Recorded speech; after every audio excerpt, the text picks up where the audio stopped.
Shalom jemaat Tuhan, selamat pagi. Mari sama-sama kita berikan tepuk tangan bagi Yesus Kristus Tuhan. Yes.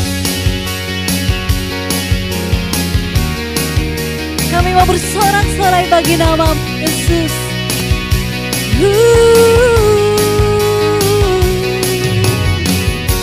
Ketika Tuhan memulihkan keadaan Sion, keadaan kita seperti orang yang bermimpi. Waktu itu mulut kita penuh dengan tawa, lidah kita dengan sorak-sorai. Katakan, yang menabur dengan mencucurkan air mata pasti akan menuai dengan sorak-sorai. Yang berjalan menangis sambil menabur benih pasti pulang membawa berkasnya. Sungguh Tuhan, ini pujian hati kami hanya bagimu. Jemaat Tuhan, sama-sama katakan,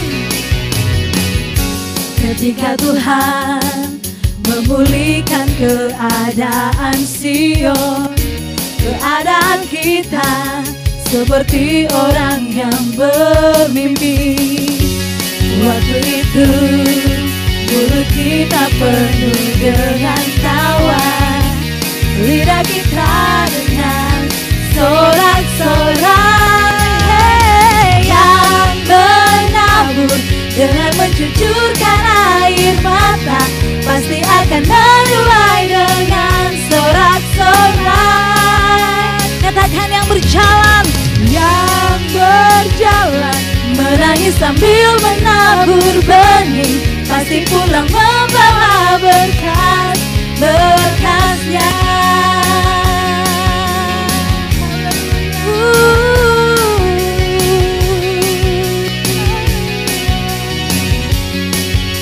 Ini pujian dari hati kami Tuhan bagimu Yesus. Kami bersyukur memiliki Allah seperti Engkau Tuhan.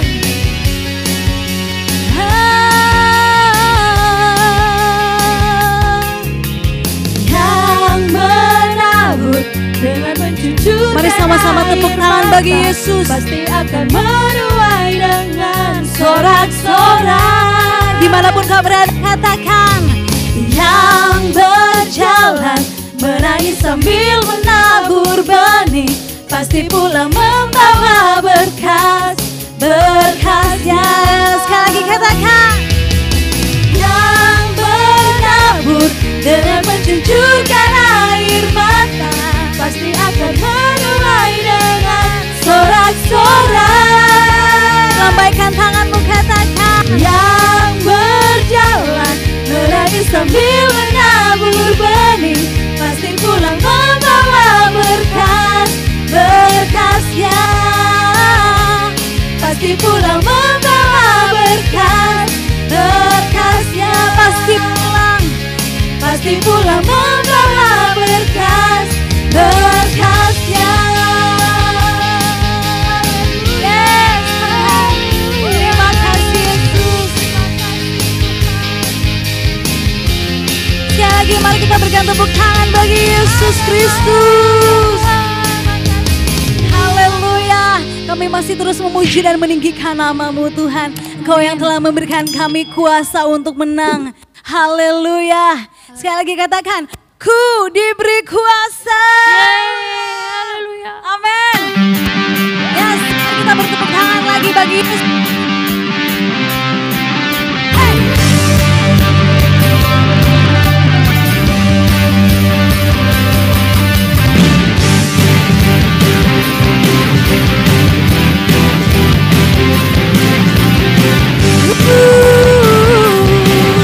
Jemaat Tuhan, katakan, ku diberi kuasa dari Raja Mulia, menang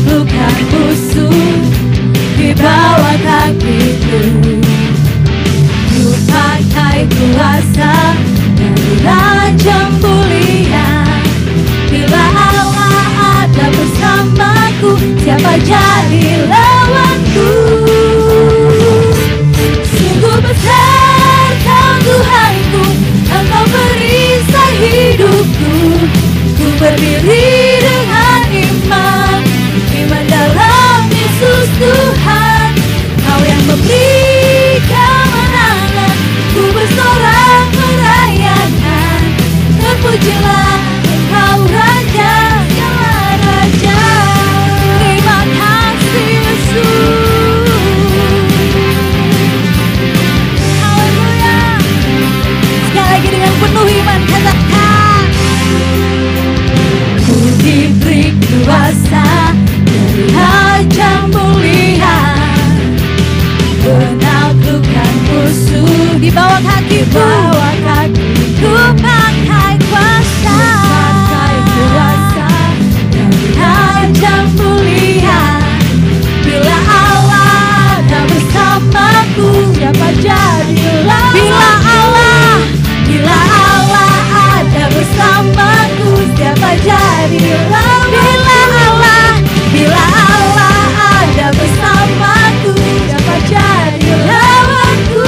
Angkat tanganmu katakan, sungguh besar Kau Tuhanku, Engkau perisai hidupku.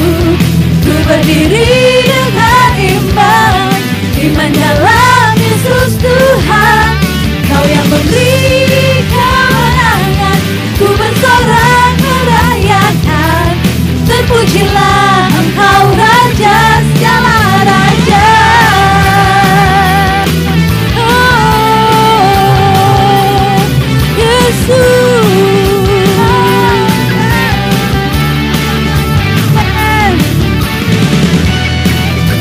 Ini pujian hati kami ya Bapa, kami hanya berikan bagimu Yesus. Sama-sama katakan, sungguh besar Engkau Allahku.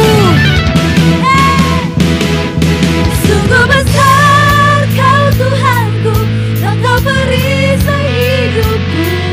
Ku berdiri dengan iman, iman dalam Yesus Tuhan. Kau yang memberi kemenangan, ku bersorak merayakan. Terpujilah Engkau Raja, segala Raja. Sungguh besar Kau Tuhanku, Engkau perisai hidupku. Ku berdiri dengan iman, iman dalam Yesus Tuhan. Kau yang memberi kemenangan, ku bersorak merayakan. Terpujilah Engkau Raja, segala Raja. Terpujilah Engkau Raja, segala Raja. Terpujilah Engkau Raja, segala Raja. Tuhan, hanya Kau yang layak Yesus. Haleluya. Terima kasih Yesus. Kami bersyukur padamu Tuhan. Engkau baik bagi kami. Haleluya. Kita tepuk tangan sarai-sarai bagi Yesus Kristus. Haleluya. Mari sama-sama jemaat Tuhan kita tenang di hadapannya.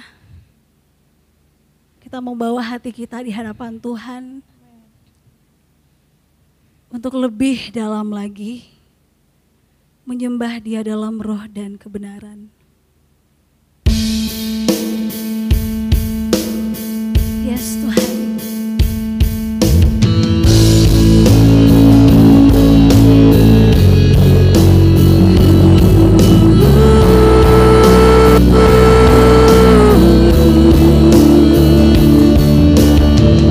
Kami bawa hati kami, sungguh besar Engkau Yesus.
suaramu. Sembah Dia yang hadir di sini, yang hadir di sini.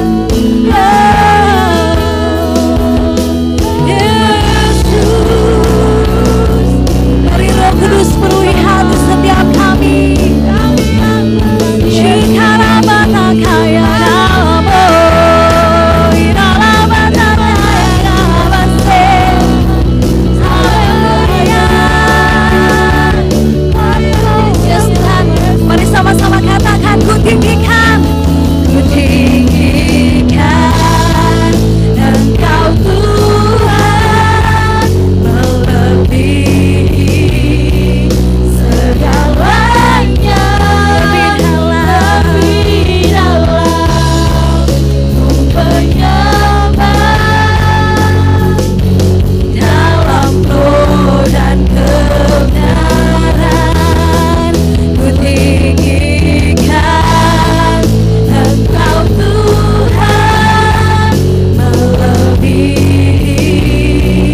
segalanya, lebih dalam ku menyembah, dalam roh dan kebenaran selamanya, dalam roh dan kebenaran selamanya. Dengan segenap hati katakan, dalam roh dan kebenaran selamanya.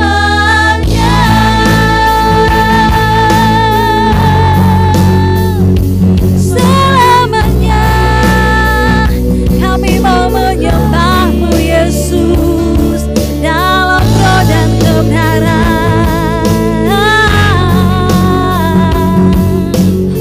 Terima kasih Yesus, terima kasih Bapa. Kami siap untuk mendengarkan kebenaran firman-Mu. Ya Roh Kudus, Engkau ambil alih seluruhnya Tuhan. Hanya di dalam nama Tuhan kami Yesus Kristus, Tuhan dan Juru Selamat kami. Haleluya. Amin.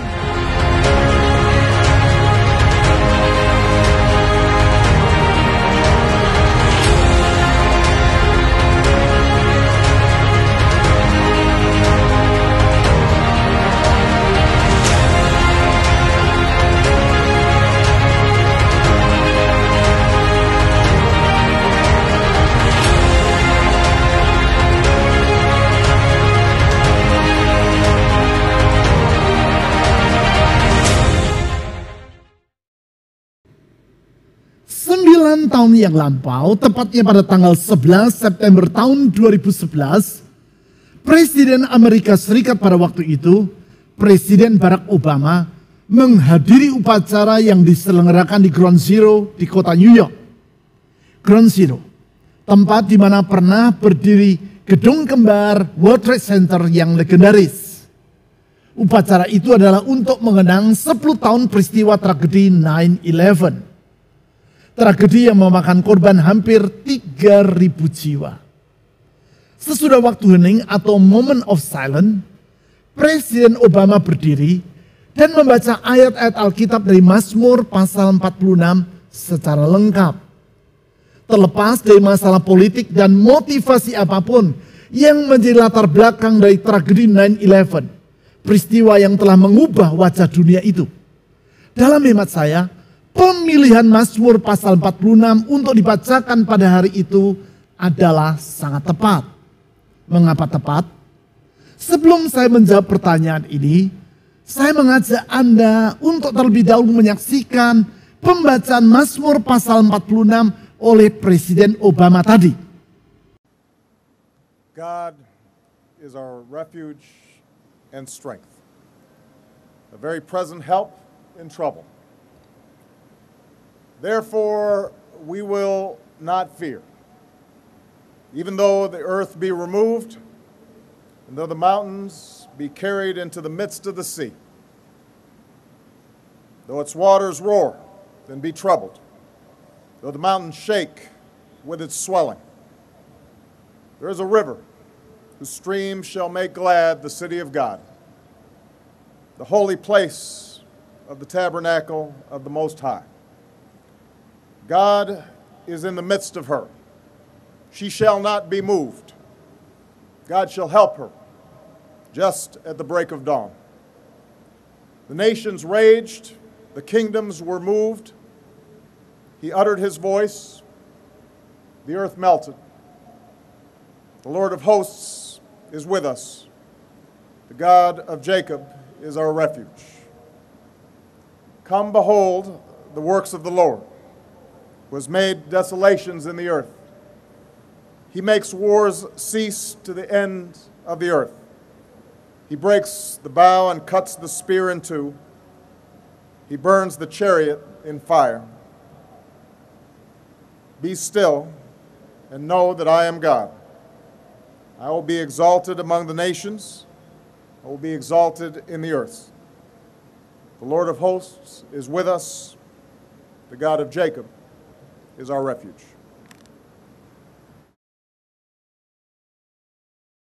Seperti yang tadi saya katakan, Mazmur pasal 46 ini tepat dibacakan ketika orang mengenang suatu tragedi dan di saat orang mengalami masa yang tidak mudah. Sebab Mazmur ini digubah dengan latar belakang masa sukar yang sedang melanda umat manusia. Masa sukar yang digambarkan seperti badai yang menggoncangkan bumi dan yang membuat lautan bergelora.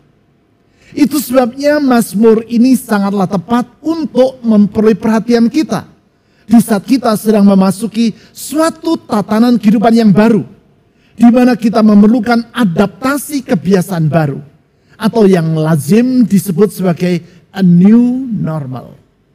Masa perubahan, masa pergolakan, dan masa depan yang serasa seakan-akan tidak menentu. Masa badai, masa lautan kehidupan yang bergelora. Di tengah suasana yang kelam tersebut, ada satu hal yang perlu kita catat, yaitu bahwa Mazmur 46 disertai dengan notasi musik yang di dalam bahasa Indonesia ditulis dengan kata sela atau sila dalam bahasa Inggris. Hal tersebut ditaruh di akhir dari ayat 4, ayat 8, dan ayat 12. Arti yang sederhana dari kata sela adalah berhenti sejenak. Atau dalam notasi musik biasa disebut sebagai pause. Pause, berhenti sejenak. Yaitu akan memberi kepada kita kesempatan untuk merenungkan apa yang baru saja dinyanyikan. Dengan kata lain, notasi lagu sela artinya menunjukkan bahwa di tengah-tengah riuh rendahnya alunan suara musik dan nyanyian, ketika tiba di notasi tersebut, maka semua orang, baik mereka yang memainkan alat musik, mereka yang menyanyi, dan mereka yang mendengarkannya harus berhenti sejenak. Berhenti sejenak dari apa yang sedang mereka lakukan. Yaitu dengan maksud untuk meredakan hati dan pikiran, serta memberi mereka kesempatan untuk merenung. Apabila hal ini kita terapkan di tengah riuh rendahnya suara yang simpang siur oleh karena wabah yang sedang terjadi saat ini, baik suara dalam hati dan pikiran kita, maupun suara yang beredar di luar diri kita, maka kata sela artinya adalah bahwa semua suara itu haruslah mereda. Suara simpang siur seperti resesi ekonomi yang sedang mengancam dunia. Suara simpang siur seperti krisis sosial dan politik yang sedang mengancam banyak negara. Suara simpang siur karena ketidakberdayaan orang dalam menghadapi semua krisis tersebut akan mereda dan digantikan dengan keteduhan. Mereda dan digantikan dengan damai sejahtera yang bersumber dari Allah sendiri. Bukankah hal ini yang sangat kita perlukan di dalam kehidupan kita di masa sekarang? Sela, hening, teduh, damai di tengah badai. Sela, istirahat sejenak, agar kita memiliki kekuatan baru untuk meneruskan perjuangan kita. Selah inilah yang dapat kita lihat dalam peristiwa penyunatan yang dilakukan atas seluruh bangsa Israel di Gilgal, sebagaimana yang dicatat di Yosua pasal 5. Penyunatan dan istirahat yang dilakukan oleh seluruh umat Allah segera sesudah mereka menyeberangi sungai Yordan. Istirahat sebelum mereka maju menyerbu kota Yeriko dan berjuang untuk menaklukkan seluruh wilayah Kanaan. Pause, rehat sejenak saat mereka akan memasuki tatanan kehidupan yang baru. Selah, pause, keteduhan yang kita perlukan di dalam era new normal yang sedang kita jalani ini. Ya, sebagaimana yang nanti kita baca dalam Mazmur pasal 46, Tuhan menjanjikan damai bagi kehidupan kita. Selah, keteduhan di tengah badai. Apakah yang harus menjadi sikap dalam hati kita agar janji Tuhan ini dapat kita alami dalam kehidupan kita? Untuk itu, saya mengajak Anda membaca Mazmur pasal 46 ayat 1 sampai 4 dan ayat 11 sampai 12. Di dalam ayat 2 sampai ayat 4 digambarkan arti dari keteduhan dan damai di tengah badai. Di dalam ayat 11 dan 12 dijelaskan apakah yang harus menjadi sikap hati kita bila kita ingin mengalami damai seperti yang dijanjikan di dalam ayat 2 sampai 4. Mari kita lihat Mazmur pasal 46 ayat 1 sampai 4 dan ayat 11 sampai 12. Untuk pemimpin biduan dari Bani Korah dengan lagu Alamot. Saya ulang, perhatikan. Dengan lagu Alamot, nyanyian. Ayat 2. Allah itu bagi kita tempat perlindungan dan kekuatan. Sebagai penolong dalam kesesakan sangat terbukti. Sebab itu kita tidak akan takut. Sekalipun bumi berubah. Sekalipun gunung-gunung goncang di dalam laut. Sekalipun ribut dan berbuih airnya. Sekalipun gunung-gunung goyang oleh geloranya. Ayat 11. Diamlah dan ketahuilah bahwa akulah Allah. Aku ditinggikan di antara bangsa-bangsa. Ditinggikan di bumi. Tuhan semesta alam menyertai kita. Kota benteng kita ialah Allah Yakub. Kembali kita melihat di sini ada notasi Selah seperti di akhir ayat 4 tadi. Di dalam ayat 11 ini dijelaskan tentang apa yang kita perlukan agar kita mengalami damai. Atau yang diistilahkan di ayat 3 sebagai kita tidak akan takut.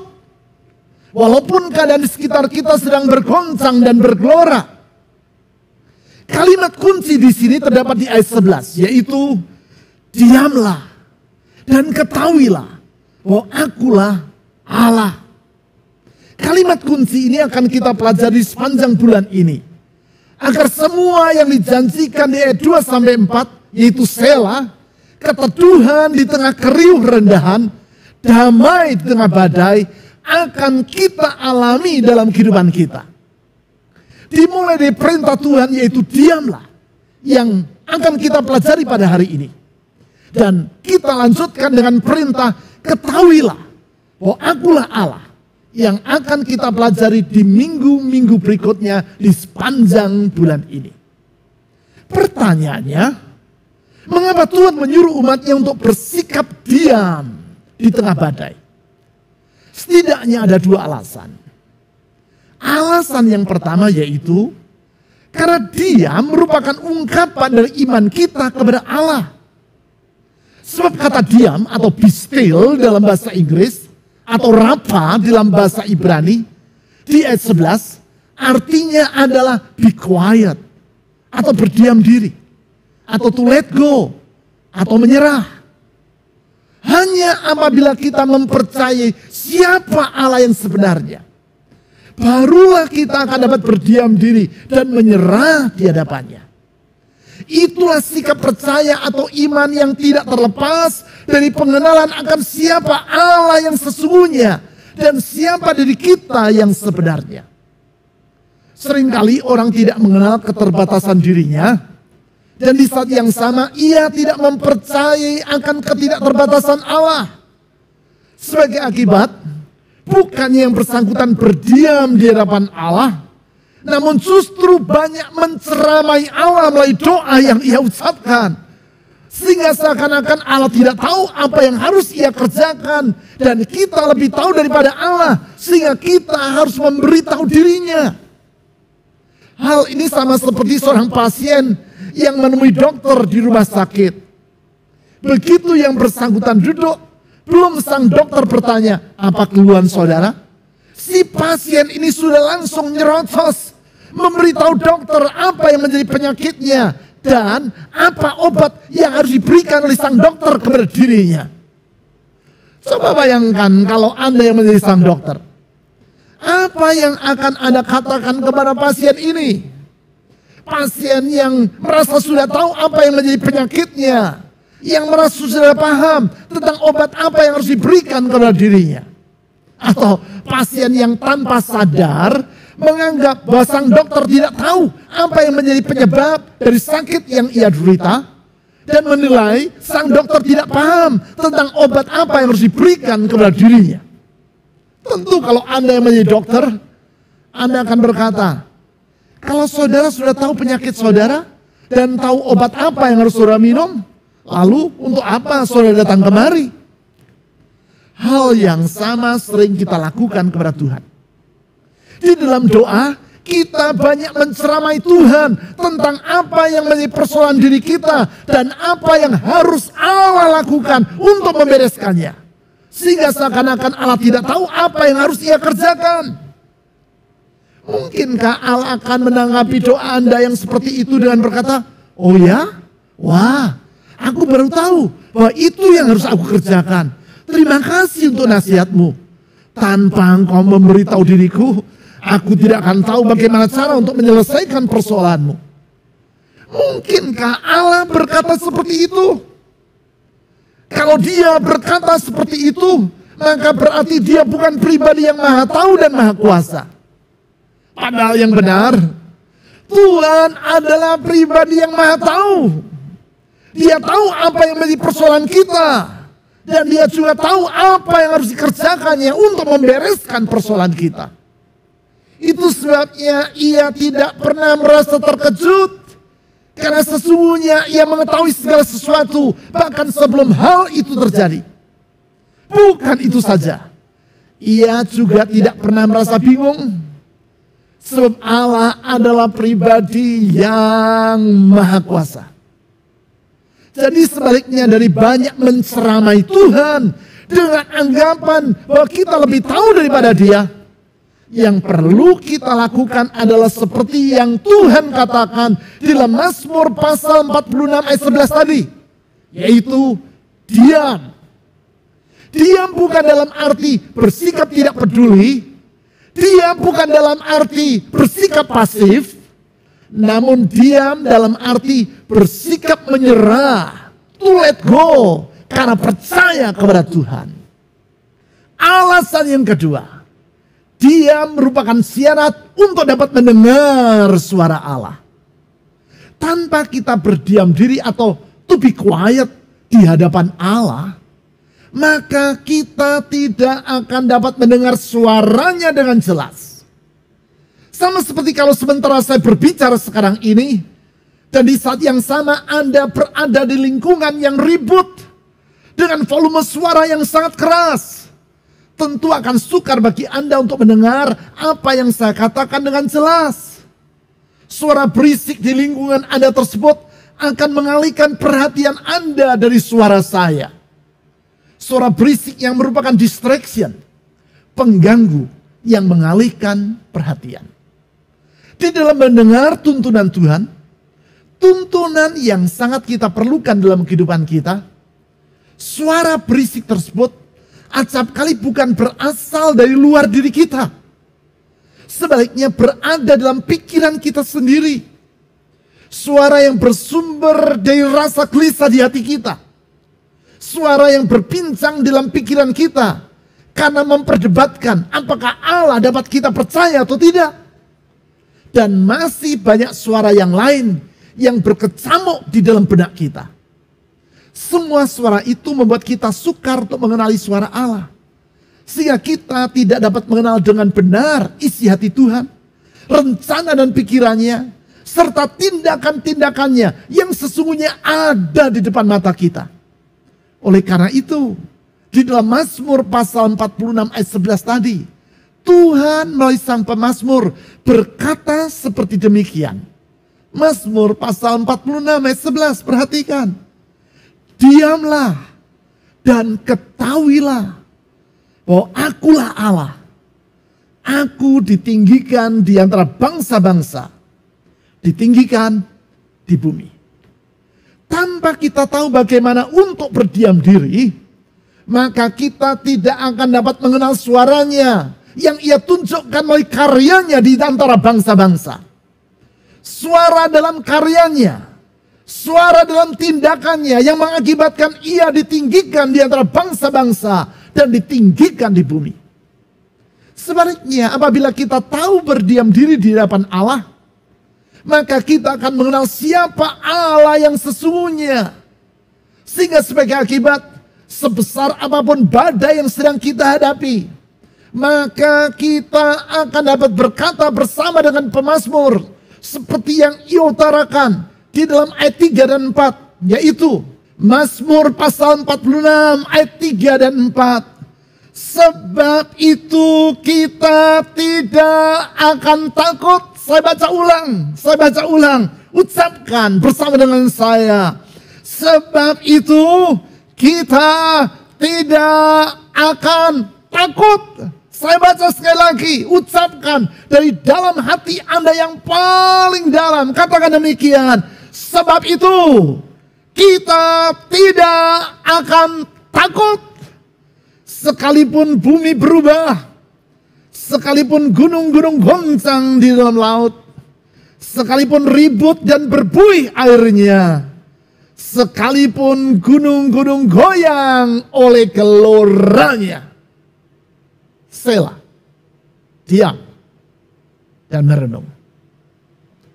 Kita tidak merasa takut, karena kita tahu siapa Allah kita yang sesungguhnya. Yaitu seperti yang dikatakan oleh pemazmur di ayat 2. Mazmur 46 ayat 2. Allah itu bagi kita tempat perlindungan dan kekuatan. Sebagai penolong dalam kesesakan, sangat terbukti. Tidaklah mengherankan apabila seperti yang dicantumkan di ayat 1 di Mazmur ini, Mazmur 46, digubah untuk dinyanyikan sebagai lagu alamot. Kata yang tadi saya ajak kita untuk memberikan perhatian. Kata alamot ini dalam bahasa Ibrani berasal dari kata alma, yang artinya adalah pemudi. Dengan kata lain, alamot adalah notasi musik untuk lagu yang dinyanyikan dengan suara sopran, yaitu nada yang tinggi sebagaimana layaknya suara seorang pemudi. Menarik sekali. Dari antara 150 mazmur di dalam kitab Mazmur, satu-satunya mazmur yang diberi catatan untuk dinyanyikan dengan lagu alamot atau suara sopran hanyalah Mazmur pasal 46.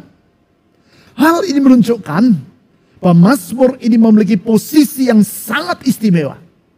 Ketika suasana sedang kelam kabut, ketika berita simpang siur sedang merebak kemana-mana, ketika hati orang sedang dalam keadaan galau, melalui Mazmur ini, orang diajak untuk memberikan perhatian yang khusus terhadap isi pesan yang hendak disampaikannya.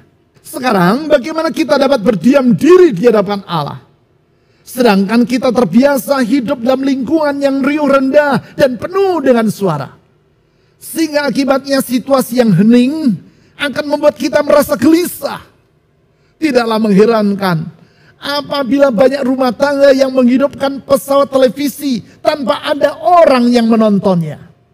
Mengapa pesawat televisi itu dihidupkan walaupun tidak ditonton? Sebab kalau pesawat televisi itu dimatikan, orang-orang yang berada dalam rumah tersebut akan merasa ada sesuatu yang kurang. Mereka harus mendengar suara atau to hear a sound, tanpa merasa perlu untuk mendengarkan atau to listen tentang apa yang sesungguhnya menjadi isi dari suara yang mereka dengar. Oleh sebab itu, dalam ibadah banyak orang yang tidak tahan untuk berada di dalam keheningan lebih dari 1 menit saja.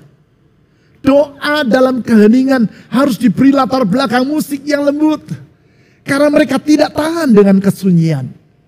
Keheningan membuat pikiran orang mudah mengembara kemana-mana. Baru saja yang bersangkutan meneduhkan hati 1 menit, pikiran yang bersangkutan langsung berkelana dan memikirkan, apa yang akan menjadi menu hari ini? Bagaimana keadaan dari si Anu? Apa yang sedang ia lakukan saat ini? Sesudah ini, pekerjaan ini dan itu harus saya selesaikan. Mengapa doa ini tidak juga kunjung selesai? Dan masih banyak pikiran-pikiran yang lain yang dengan mudah mengisi pikiran kita. Sehingga waktu hening merupakan suatu siksaan bagi diri kita. Dengan kata lain, kita tidak mudah untuk berdiam atau to be silent. Seperti yang Tuhan suruh kita untuk melakukannya. Sebagaimana yang dicatat di Mazmur pasal 46 ayat 11 tadi. Itu sebabnya kita lebih suka mengisi waktu doa kita dengan banyak menceramai Tuhan. Dan sukar bagi kita untuk mendengar suaranya. Dengan demikian doa menjadi komunikasi yang bersifat satu arah. Yaitu dari diri kita kepada Allah. Padahal sebenarnya lebih dari sekadar kita berkata-kata kepada Tuhan adalah tidak kalah pentingnya, bahkan mungkin lebih penting lagi adalah untuk mendengar Tuhan berkata-kata kepada kita. Ia berkata-kata kepada kita melalui tuntunan rohnya maupun melalui karyanya di dunia yang ada di hadapan kita. Bukankah relasi memerlukan komunikasi yang bersifat dua arah dan bukan sekadar satu arah? Coba bayangkan. Kalau suami istri dalam berkomunikasi hanya bersifat satu arah. Entah si suami yang terus berbicara dan tidak mau mendengar sang istri berbicara atau sebaliknya. Apa jadinya dengan rumah tangga tersebut? Bukankah hal seperti itu yang sering kita lakukan kepada Allah dalam doa kita? Tidak ada sela. Tidak ada waktu hening, teduh dan merenung di dalam doa kita. Itu sebabnya janganlah kita merasa heran apabila hati kita pun tidak dapat merasa sela. Yaitu merasa hening, teduh dan damai di tengah badai. Di sepanjang bulan ini, saya akan mengajak Anda untuk belajar mengenai langkah-langkah praktis tentang bagaimana melakukan sela ini. Langkah-langkah praktis untuk meneduhkan hati, menengadahkan jiwa, dan mendengar suara Tuhan. Sehingga kita dapat mengenal siapa Allah kita yang sesungguhnya. Seperti yang ia katakan dalam Mazmur pasal 46 ayat 11 tadi. Sehingga dengan demikian kita dapat melewati masa yang tidak mudah ini dengan kekuatan dan damai yang dari Allah sendiri. Sebentar kita akan mengambil bagian bersama di dalam perjamuan kudus untuk mengingat kasih dan kesetiaan Tuhan kita, Yesus Kristus, yang telah ia tunjukkan melalui pengorbanannya di kayu salib. Sebelum itu, kita akan menyanyikan satu pujian. Kemudian saya akan berdoa bagi semua Anda. Dan baru sesudahnya, kita akan bersama-sama merayakan kasih dan kesetiaan Tuhan Yesus melalui perjamuan kudus. Siapkan hati Anda. Buka hati Anda lebar-lebar. Sehingga ketika saya berdoa, sesudah kita menyanyikan pujian kepada Tuhan nanti, dimanapun Anda berada, Anda akan merasakan kehadiran Tuhan bersama dengan diri Anda. Kehadirannya yang sangat kita perlukan. Sebab seperti yang dicatat dalam Mazmur pasal 46 ayat 2, Allah itu bagi kita tempat perlindungan dan kekuatan sebagai penolong dalam kesesakan sangat terbukti. Di dalam Dia, di dalam Yesus Kristus Tuhan kita, sesungguhnya telah tersedia perlindungan yang teguh, telah tersedia kekuatan yang tidak pernah menjadi pudar, karena Dialah penolong dalam kesesakan yang sangat terbukti. Sehingga dengan demikian kita akan mengalami Selah. Sehingga dengan demikian kita akan mengalami keteduhan di tengah kesimpang siuran. Sehingga dengan demikian kita akan mengalami damai di tengah badai. Jemaat Tuhan yang dikasihinya, mari sama-sama kita angkat kedua tangan kita. Kita akan mengakhiri ibadah kita di hari ini. Haleluya.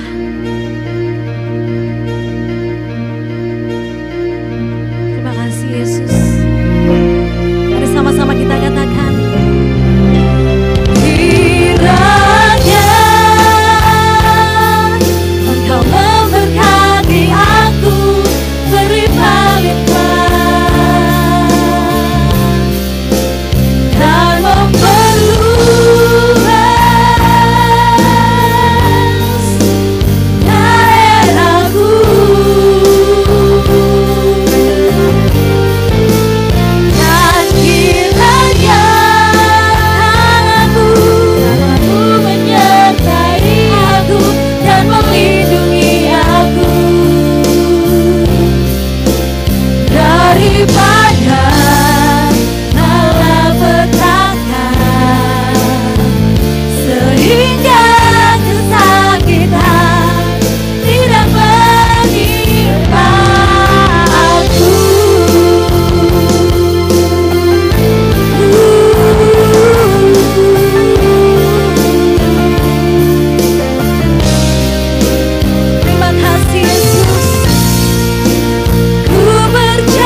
Kita tiba di akhir dari ibadah kita pada saat ini. Mari kita bersyukur di dalam doa kepada Tuhan dan memohonkan berkat-Nya atas setiap kita. Mari kita berdoa. Tuhan, kami bersyukur untuk kemurahan kasih anugerah-Mu yang besar atas hidup kami, yang menjadikan kami hidup di dalam terang-Mu, yang membuat kami hidup di dalam kekuatan-Mu, Bahkan di tengah keadaan yang paling sulit sekalipun, kami boleh mengalami damai sejahtera-Mu. Kami boleh mengalami ketenangan di dalam Engkau. Tuhan, hanya dekat Engkau sajalah kami menemukan kekuatan yang sejati. Hanya dekat Engkau sajalah kami menemukan perlindungan yang sesungguhnya. Itu sebabnya tolong kami senantiasa ya Tuhan, untuk kami hidup melekat kepadamu, untuk kami hidup dekat denganmu, sehingga apapun yang kami hadapi kami tahu bahwa kami akan dimampukan untuk melewati itu semua. Bahkan kami boleh berkemenangan atas itu semua. Itu sebabnya kami berdoa sekarang memohonkan berkat-Mu ya Tuhan, atas setiap umat-Mu. Biar kiranya berkat yang melimpah, kasih kemurahan dari Tuhan Yesus turun kepada setiap kami yang percaya kepada-Mu, untuk kami hidup di dalam kekuatan kasih anugerah-Mu, di dalam nama Tuhan Yesus Kristus. Amin.